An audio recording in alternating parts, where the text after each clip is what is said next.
Hi, this is Jill from Fabric Garden, and I wanted to talk to those of you who are doing our Hey Violet block of the month, and I wanted to talk about month 2.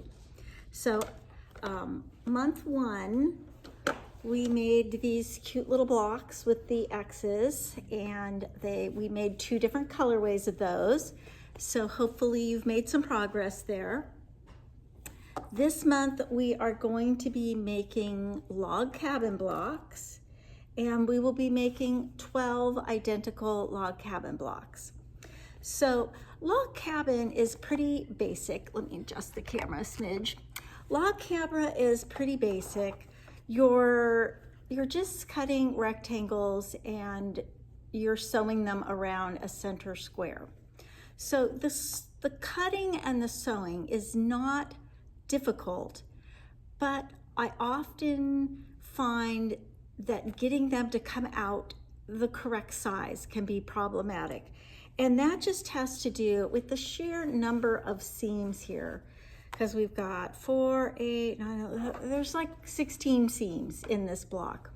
And if your 1/4 inch is a little bit off, you multiply that by 16 seams and you can be a lot off.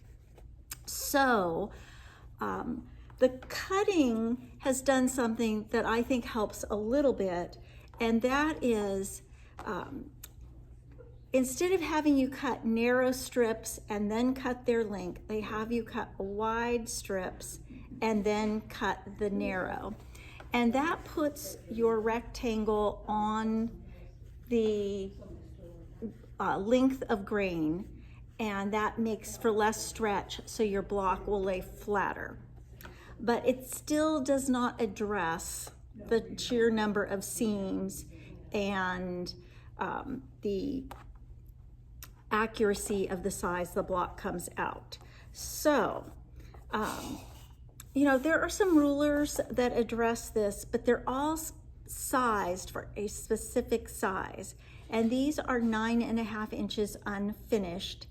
And most of the rulers are 4.5, 6.5, 8.5, 10.5, 12.5. So they're not addressing this in-between size. So you can approach this 2 ways. Make a sample block and measure it and see how you're doing. Do you need to change your 1/4 inch? Or you could use a little cheater method.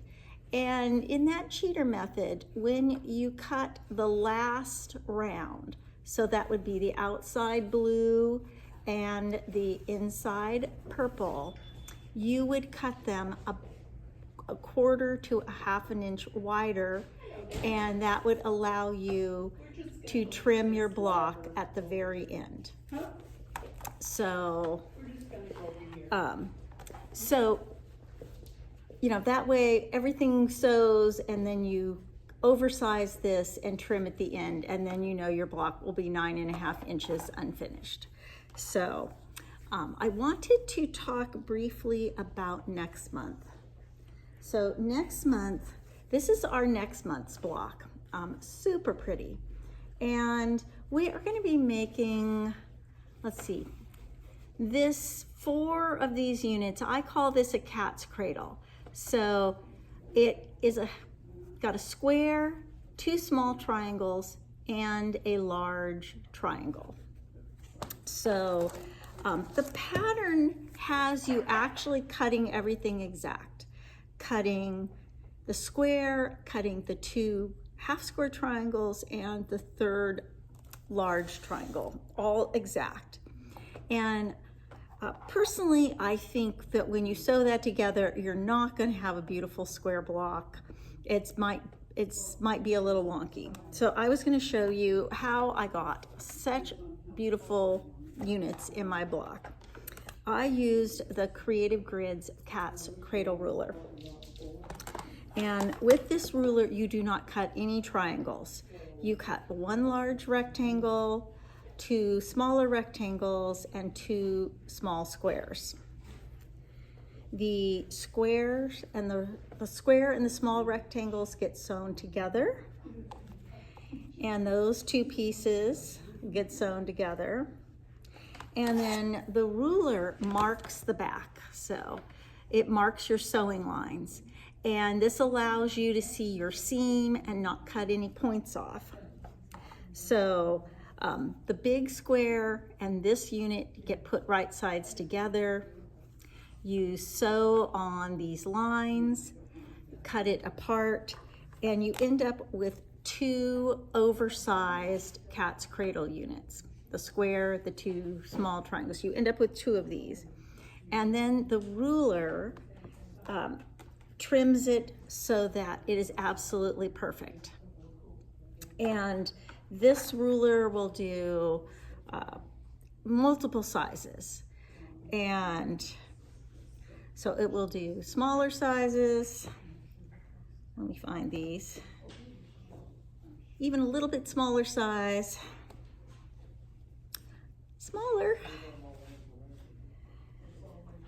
Still smaller. All the way down to this sweet little cutie pie that is still absolutely perfect. It is perfectly square. You have not cut off your point. So I love this ruler. This is what I used to make my block. And one of the things I love about this particular ruler is all the cutting is right on the ruler. The lines are very clearly marked on here for marking your sewing line, for placing on the seam lines. It's all very clearly marked, and it also comes with a beautiful how-to video from Creative Grids that you can just scan the QR code on the ruler and it will take you right to that video. So if you are interested in adding a cat's cradle ruler to your next month's kit, let me see what these cost. The rulers are $23.99. They come with the full directions, and also you can watch the video on Creative Grids. Just either give me a call or send an email, and we will add that to your kit number 3. As always, if you end up with any questions when you're cutting or sewing, feel free to give me a call. So, I would love to take the time to help keep you moving forward on your block of the month. I don't want you to get stuck and put this in a box, because we are going to have a beautiful quilt when we are done. So you can always call me for extra help. So any questions? Very good. I will see you next month for month 3.